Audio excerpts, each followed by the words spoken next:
By some estimates, China no longer holds the crown as the world's most populous nation. China's population has declined for the first time since 1960s. In 2023, we have seen this decline in fertility and rising mortality rate. All this would affect maybe the competitiveness of the economy, innovation, and just overall the energy of the Chinese population. At the same time, the pandemic and geopolitical shifts saw an exodus of foreign migrants. I've seen a serious decrease in the amount of foreigners coming in. During COVID-19, there were lesser people in China, and a lot of people also went back home. What happens when China shrinks? And is China staring at a demographic disaster? China is the first country in the world to enter into a long-term population decline before getting rich.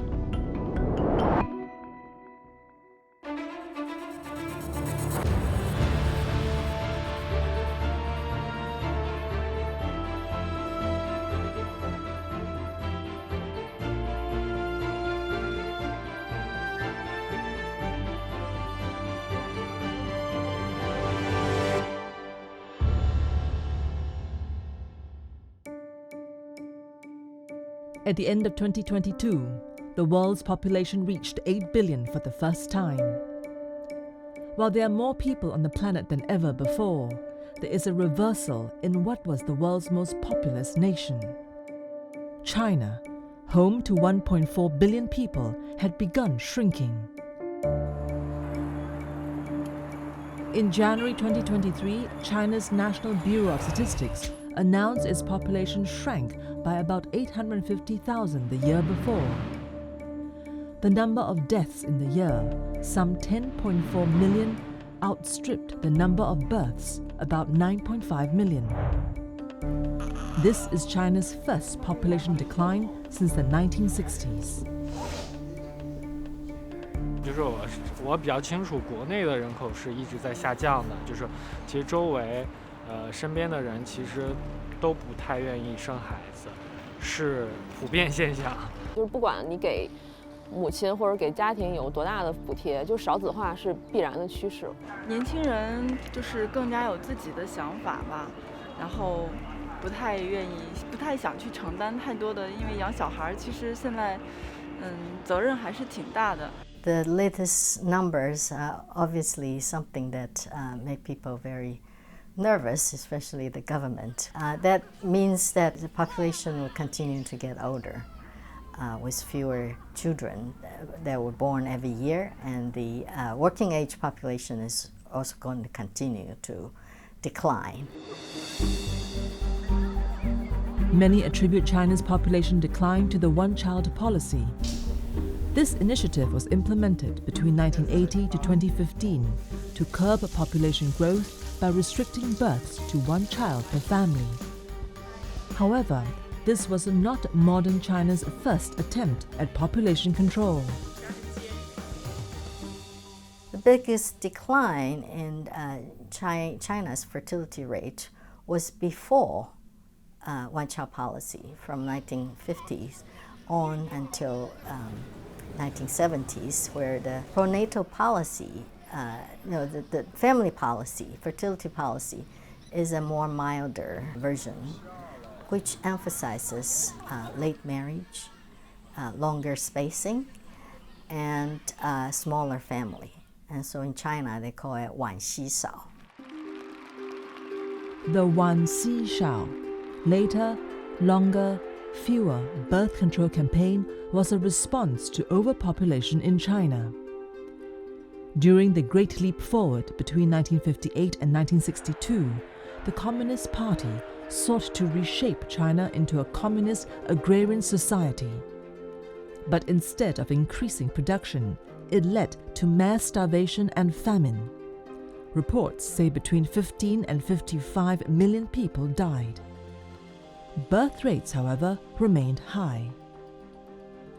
In the decade that followed, as Chinese leaders grappled with widespread poverty and having too many mouths to feed, they encouraged people to have less children. Fertility has declined before one-child policy to about 2.7 already. And of course, one-child policy that started in 1979 accelerated this decline, and so fertility continued to decline below replacement value, and then until today's very low value. When the one-child policy was reversed in 2015, China's fertility rate stood at 1.67. But it has not risen in the years that followed. Instead, the high cost of living has been blamed for the stagnation of birth rates.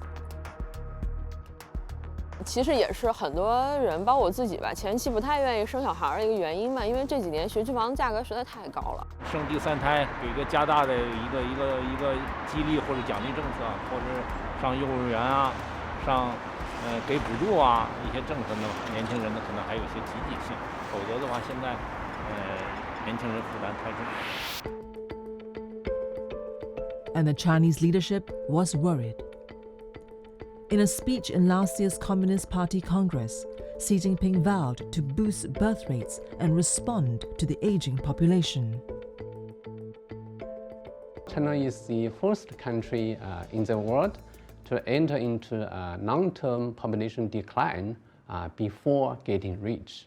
Population aging and decline raise concerns about China's shrinking labor force, so this could have impacts on China's long-term economic growth. China in the past 30 years had relied on its cheap labor and rapid economic growth to support the general improvement of living quality. But now there's this genuine concern that the demographic dividend era has come into an end. Population decline could be disastrous for China. One estimate says China lost more than 40 million workers in the last 3 years due to the pandemic and aging population. That is more than the population of Canada. To compound the problem, China has, at the same time, become less attractive to foreign labor. People like Jason Jackson. The American teacher has been living and working in Shanghai for the past 12 years and has raised his family in the city. Don't need a conjunction there. Do you know why we don't need a conjunction? I saw the growth back in 2010, 2011 that China was experiencing and felt like it would be a good place to start. I have a great relationship with my Chinese colleagues, and I think it's because they see my love for their country and my interest in their language and Chinese tea and Chinese calligraphy and Chinese art and the language. Jason's move to China coincided with China's push for pro-immigration policies in the previous 2 decades. For example, Shanghai made it easier to obtain permanent residency in the city by shortening the application process. The historical attitude from the Chinese government was that they welcome highly educated or people with capital to move to China, start a business, or at some point they can create employment or adopt a technological transfer through their companies. If the economy wants to transform from labor-intensive economy to a more knowledge-based, industrialized, modern, or technologically based economy, they need people and they need talents. However, the pandemic and 3 years of draconian zero-COVID measures have changed Jason's plans to live and work in China. After last summer's punishing 2-month lockdown of Shanghai, China's most populous city of 25 million people, Jason has had enough. I think the 3 years of lockdown also was hard on a lot of foreigners. I know in my current job, I think there's about 25 to maybe 35% that I know of that are leaving the school now. And I'm actually one of them. I've decided to go back to America. I feel like what the China that I experienced in 2011 is not the China that I'm experiencing in 2023. And Jason isn't the only one. Ever since the outbreak of COVID, the number of foreign talent in China has dropped dramatically. Although official numbers are not available, surveys showed that between a third and half of foreigners were looking to leave.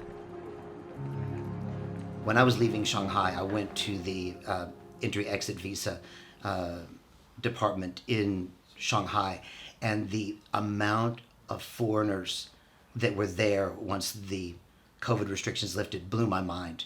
There were hundreds of people waiting outside of the entry-exit visa office wanting to leave China. I'd never seen anything like this before. Last year, the Shanghai lockdown shocked many foreigners. So many of them left Shanghai, including those who had lived and worked in Shanghai for many years. I think damages inflicted are difficult to undo. So it takes time and efforts to attract foreigners back, especially if we consider the worsening United States, US, and China relationship. So the external environment is changing. So for those who want to move to China, they need to think twice about their decision. People see China as a less appealing place to park their money. For international investors, they also worry about maybe potentially more sanctions from the US, and maybe it's not necessarily just in the high-tech sector, it could be spread into other sectors as well. There's also an anti-China sentiment rising among most of the Western countries. It doesn't work to China's favor. With all this weighing on his mind, Jason has decided to pack his bags and leave by the end of the year. I do feel like tensions are rising, and I do feel things aren't the same as they used to be. And I sometimes don't feel as welcomed here as I did before. I feel that it would be best for us to go back. And so I've already accepted a position in Nevada and Las Vegas as a teacher, and I'm already planning to leave.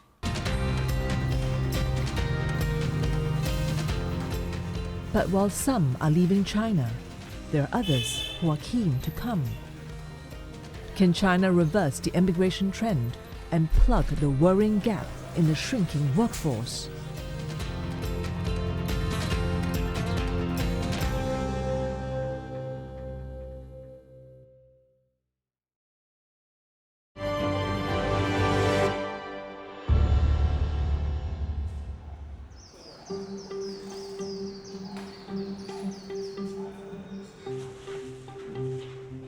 It's been a long day for 29-year-old Umi Tuaha and 33-year-old Romana Shao.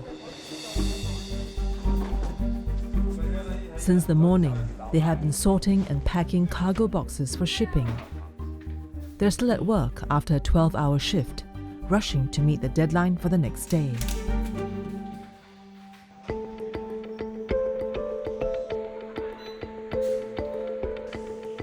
Umi and Roman are from Tanzania, and they run a cargo and trading company in Xiaobei, in the central Yueshu district of Guangzhou.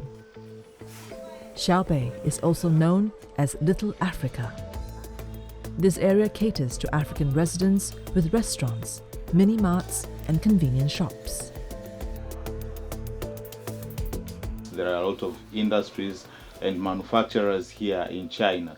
So I came here because of business, and China is very good at business. African migration to China has picked up since the closer economic ties between China and the continent. Guangzhou is a popular city with the African community and is nicknamed the Chocolate City because of its high concentration of Africans.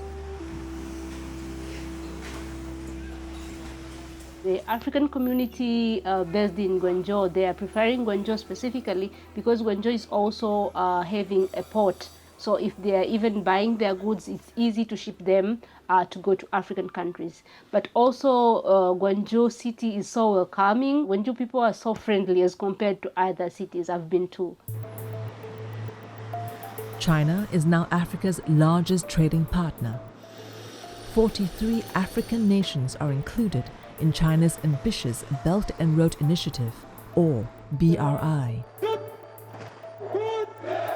The BRI is a global infrastructure development strategy initiated by China in 2013, aimed at improving trade relations among partner countries.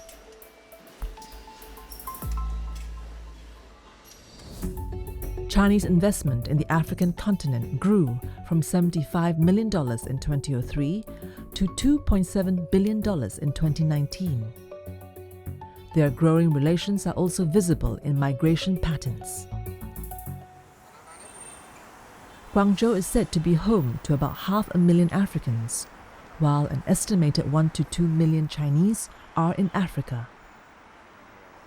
But unlike other countries that are facing population decline, China has not placed much emphasis on migration as a solution. Before COVID, China had about 750,000 foreign residents living here. In contrast, Japan had about 2.5 million foreign residents, and even South Korea had 1.5 million. So we usually consider Japan and Korea to be more socially conservative, especially Japan, to be more or less a culturally enclosed place. But even they have more of the foreign presence than China. The priority for China's developmental strategy really hasn't been on immigration, because the priority has been in bringing down the poverty and solving the problem of too many mouths to feed. We know that there are 500,000 of lower or semi-skilled laborers from Africa, and that is to fill the need for lower and semi-skilled labor. But there's not a huge effort in really advertising that we want a lot of immigrants in yet. In the face of declining population, there have been calls for the Chinese leadership to rethink migration, especially for semi-skilled labor. Among young Chinese, there is a growing disdain for blue-collar work. Coupled with declining birth rates, this means there are fewer young people to replace retiring factory workers. As a result, one study estimates that more than half of Chinese companies face shortage of blue-collar workers in 2021, as older workers retired without replacement. For example, on construction sites, if a worker is above 55 years old, then it is increasingly difficult for them to secure any position in the construction industry. And traditionally, this industry has been the one that has absorbed most of the migration workers. So with the structural change in China's economy, how to accommodate migration worker is becoming a more of a challenge for the local governments. Sunday nights are the highlight of the week for Fabian Isuchu. The 31-year-old Nigerian organizes and plays soccer with fellow Africans in Foshan, Guangdong province, where he lives.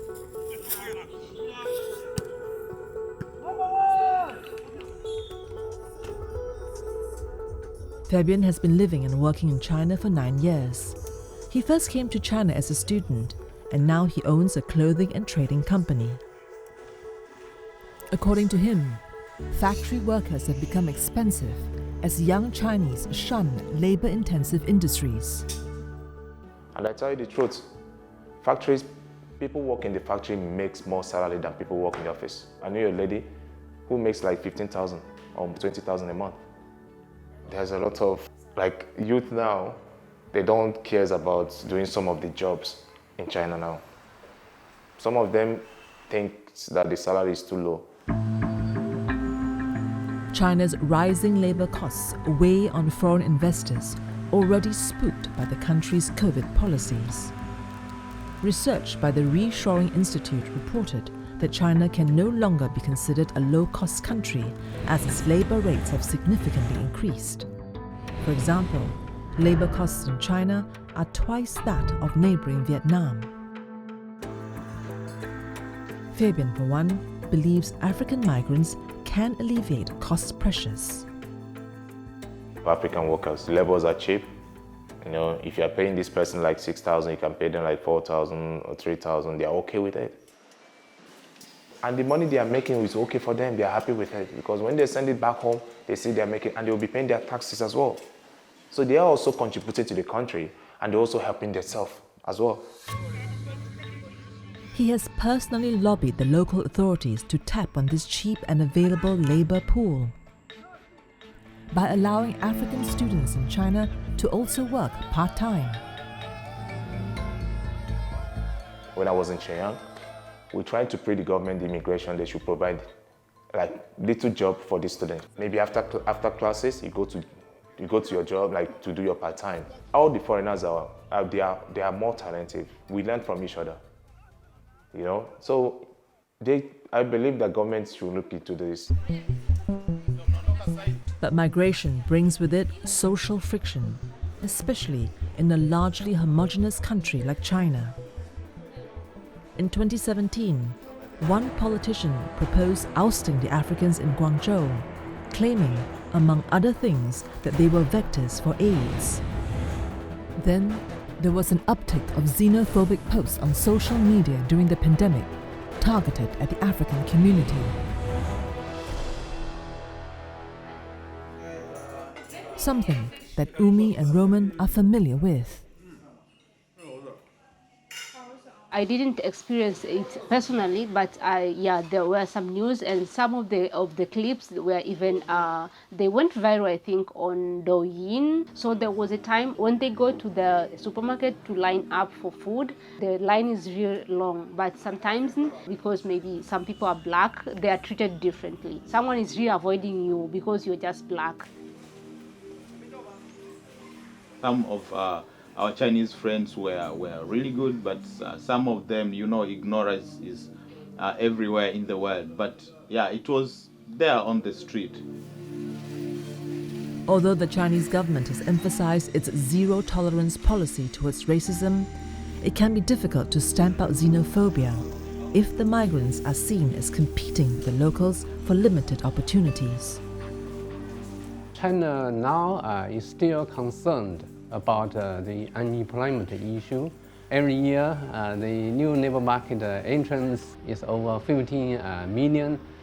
So this means that China will not consider immigration as an option to address its population issues. Because China is not an immigrant nation, so immigration is not really a policy option for both the government and the society for now. I think there will be strong resistance even if this is considered as a policy option. They want to attract more talents in industries like semiconductor, new energy, new materials, but these are becoming more sensitive fields for foreigners to work in China. And for other areas, Chinese government may not necessarily want more foreign presence because clearly there's a competition in the talent pool. For Fabian, he holds on to hope that China will become more migrant-friendly as it is faced with the harsh reality of an aging population. So I hope if Chinese government can also look into it, it's gonna be amazing. Like, it will be amazing, and it will also attract more people. For now, migration will likely remain a limited means of addressing China's population woes. Meanwhile, could the country look inward for solutions?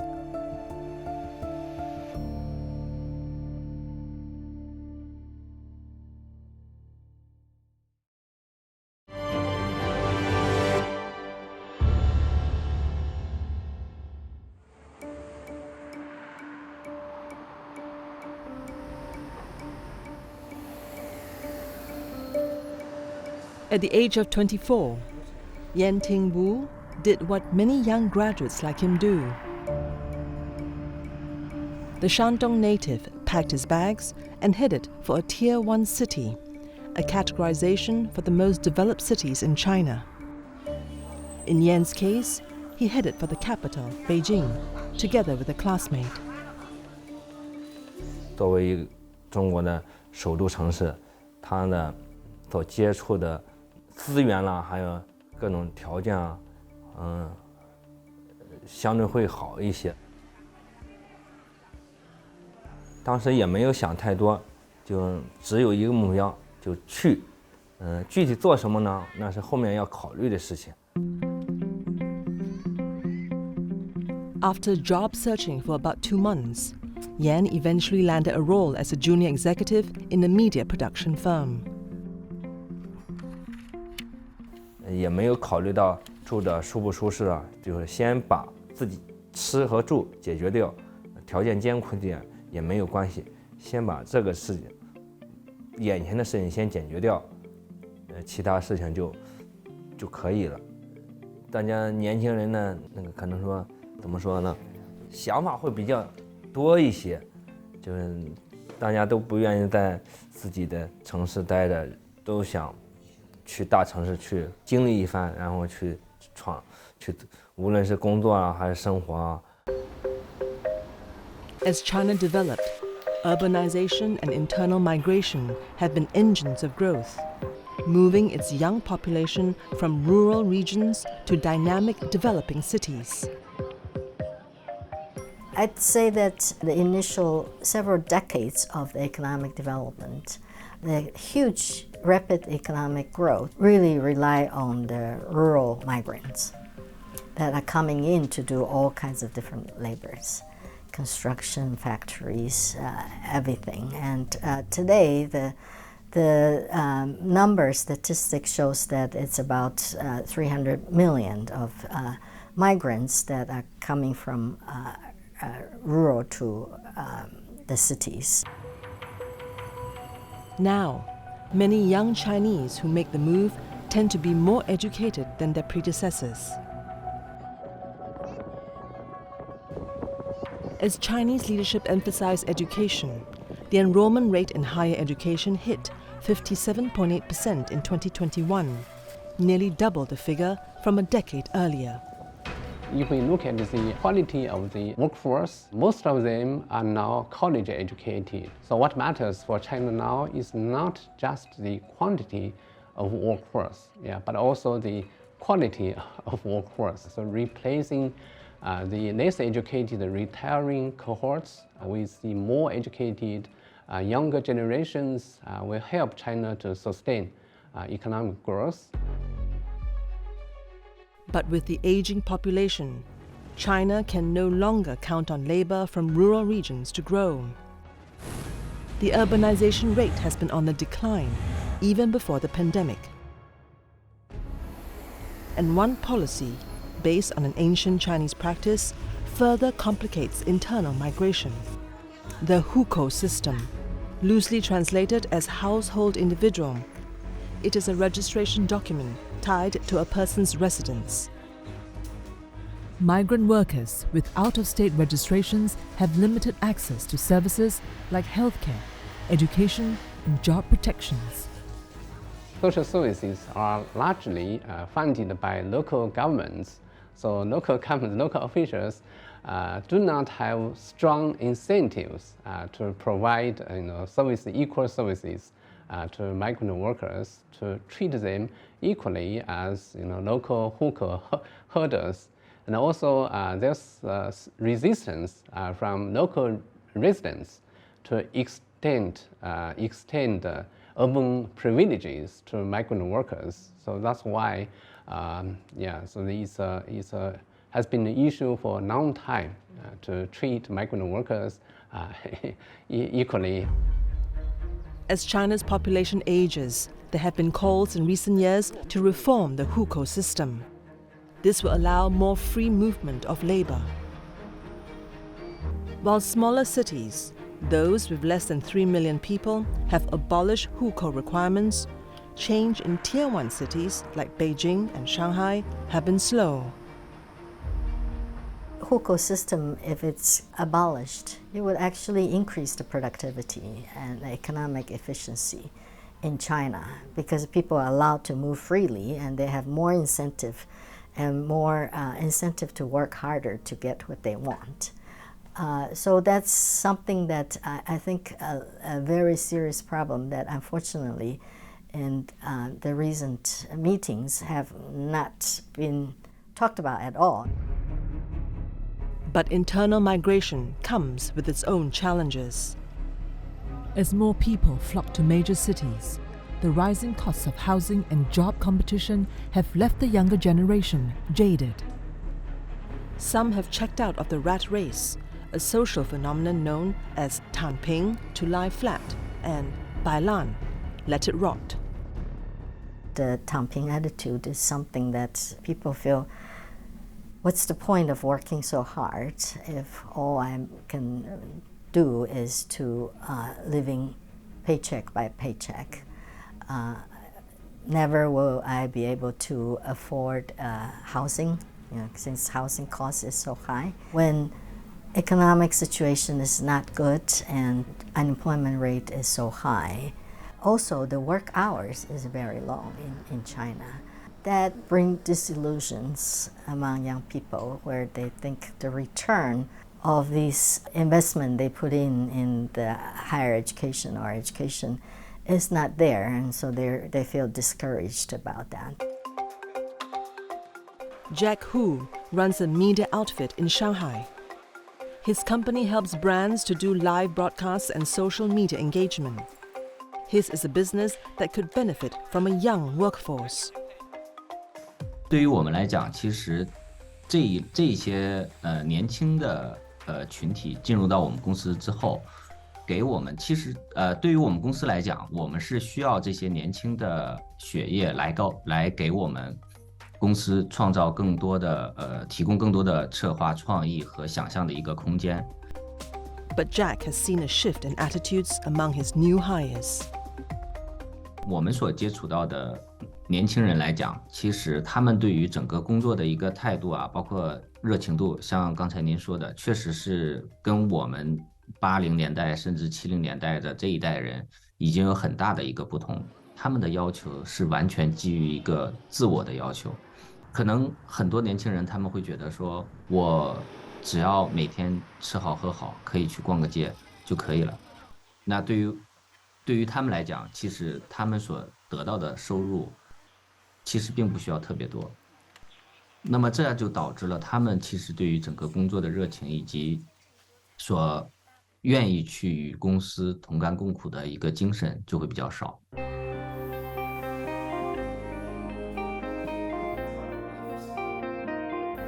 For Jason, an English teacher in an international school, he too has also encountered this change in his students. The work ethic I've seen change with Chinese students. Maybe over the last 2 to 3 years, I've seen this decline in desire to work hard. They don't want to be the top. They don't want to be the best in their class. I'm teaching middle school kids, and a lot of them have become very apathetic.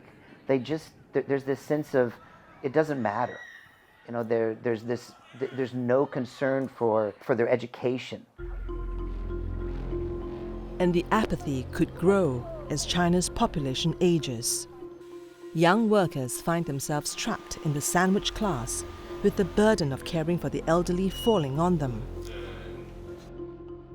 Yan, for one, has returned to his hometown to look after his parents.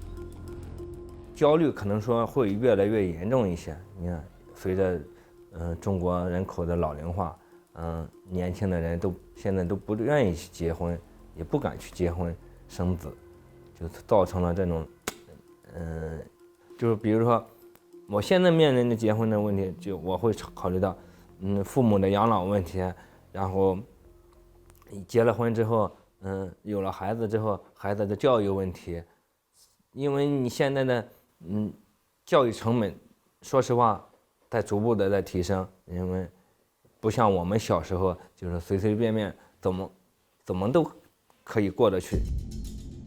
The Chinese leadership is paying attention to the aspirations of the young, addressing it at the Two Sessions meeting. They did come out to say after this meeting, to say that the policy of economy first will no longer be as prominent, and that they're paying more attention to social well-being of the people in general. I think that's a very good direction to go. You need to continue to instill faith and hope that life is going to continue to get better. But apart from encouraging its youth, China also wants to tap on the resources of its old. Could raising the retirement age help tackle China's demographic woes?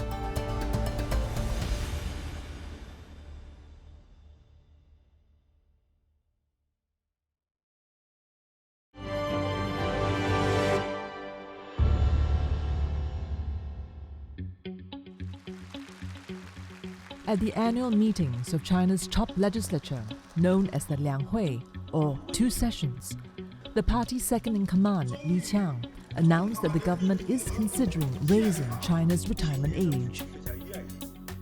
The economic reality is that 10 years down the road, there might be a serious shortage of labor in many industries in China. Then, by then, there has to be a real push for raising the retirement age. It's not optional. So raising retirement age is an international practice. So yeah, China sooner or later, will take this option. Yeah, so given the sense of urgency, I think China will roll out the policy in the next a few years. What age to raise this to is still in discussion, but currently, China's official retirement age is 60 years old for men, 55 for white-collar women, and 50 for blue-collar women. It is among the lowest in the world and has not been revised in 40 years. Raising the retirement age will give the working population an immediate boost.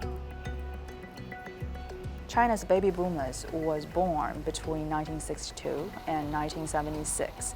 About 300 million to 400 million people were born in that period. And most of those people would retire around 2020. By raising the retirement age, it could delay the pension payment for the current baby boomers. And that can work to China's favor because about 300 million workers simultaneously retiring is quite scary. The move has received a mixed reception from the populace. 不得不这么做的一个举措吧。然后对于个人来说的话，其实我个人是不太赞成的，因为我想到如果我65岁还要工作的话，好像就人生的意义都少了一大半的那种感觉。好像也没什么赞同或者反对的，那只能说是接受吧，是这么说。我觉得不太行啊。为什么？太晚了，60岁退休我就觉得嫌晚。I think the difficulty is that some surveys did show that there's some opposition, especially among the population who are going to be retiring. You know, they're expecting to get their pensions right away, and now you're saying that we're going to postpone that for 5 years, 10 years.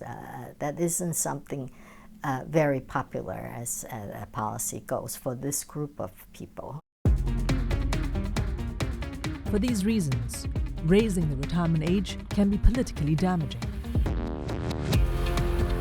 In January, union strikes broke out in France, opposing President Emmanuel Macron's move to raise the retirement age from 62 to 64. By March, the demonstrations had turned violent, and more than 1 million protesters took to the streets. As trash collectors went on strike, the once glittering boulevards of downtown Paris turned into dystopia, as uncollected garbage piled higher by the day. There were wide public transport disruptions, and thousands of flights were cancelled. 你唔能夠一步踏上去65歲，咁咪就係衰過法國㗎啦。我哋法國都到處遊行啦分分鐘都即係市民都抗議啦要一步步先得。Mr. Wong retired 6 years ago at the official retirement age of 60. He's an award-winning chef and his career spanned more than 40 years. When it came time to hang up his chef's hat, Mr. Wong had no regrets. 唔做啦，即係因為我自己生活都可以啦，係嘛？自己細路仔都大啦，加上咧就係、自己本身嘅身體咧又唔受咁多壓力，又唔想咁多約束。Despite his own circumstances, Wong sees value in plans to raise the retirement age.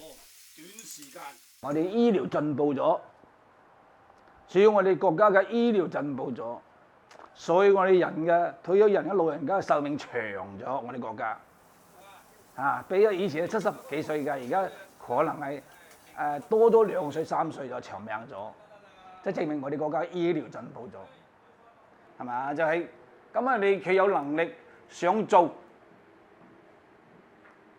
有啲人好想做嘢喎，咪得佢做咯。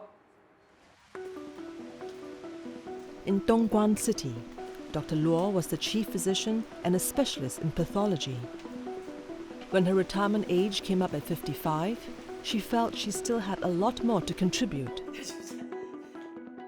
另外一方面就是我的身体状况和其他的方面都 OK。那这种情况在我们医疗行业非常的普遍，非常的多，也就是退休以后在你原来就职的单位继续工作，我们把它叫做退休留用或者是退休返聘。我的先生他已经也退休了，他也是退休以后再继续工作。Just like retired chef Mr. Wong, Dr. Luo supports raising the retirement age in China.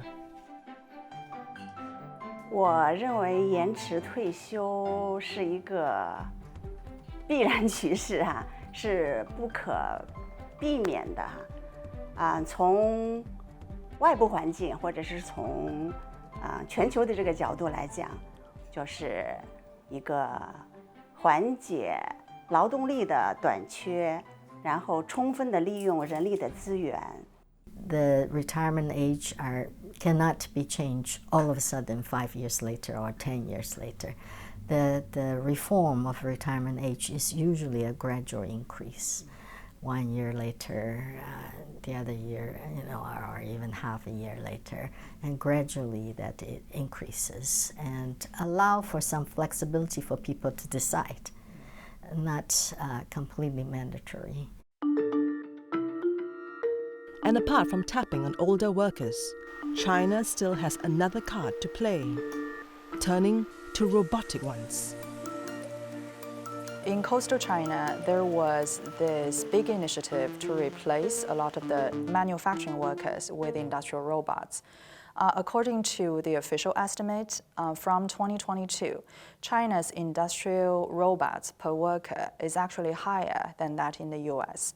So this is quite encouraging in terms of the manufacturing productivity. I think the government is keenly aware that this is an area that they need to invest, and they can invest. There are a lot of mathematicians and engineers in China and computing science. These investment in the last 4 or 5 decades is going to, the country is going to reap the benefit of this investment. China has been markedly successful in this regard. A 2022 report by the International Federation of Robotics found that China achieved almost 250,000 industrial robot installations in 2021, accounting for half of worldwide robot installations that year. AI adoption rates are also high.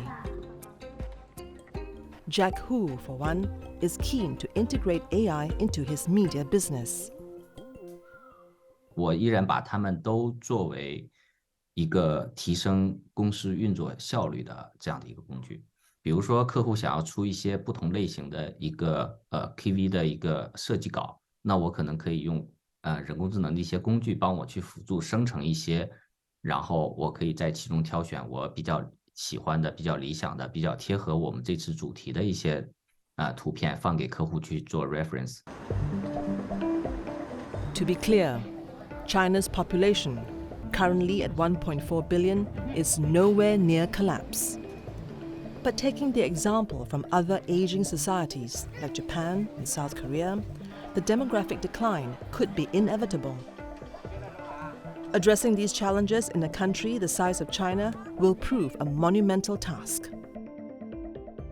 We need to accept the reality that the aging society is irreversible.